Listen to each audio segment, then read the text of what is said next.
100 મીટરથી નીચેના અને પહાડો ગણવામાં નહીં આવશે અને આવનારા દિવસોમાં એ પહાડોને વિકાસના નામે, રોડ રસ્તાના નામે, ખાણ ખનીજોને આપવામાં આવશે અને ખનન કરવા તરફ લઈ જવામાં આવશે। ત્યારે આવતીકાલે ખેડબ્રહ્માના ખરોજ ખાતે, ખરોજ જે 4 રસ્તા છે ત્યાં અમારી આગેવાનીમાં એક મોટું જન સંમેલન મળવાનું છે, જેમાં અરવલ્લી બચાવવા માટે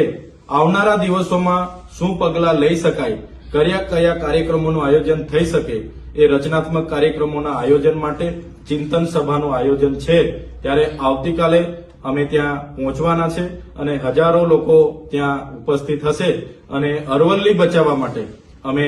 સરકારને અનુમોદન આપીશું અને બધા જ લોકો સાથે મળીને અરવલ્લી એ પહાડીઓને, એ પર્યાવરણને, જંગલ, નદીઓને કઈ રીતના બચાવવાના એ દિશામાં આવતીકાલે અમે ભેગા થઈને એ દિશા અમે નક્કી કરીશું।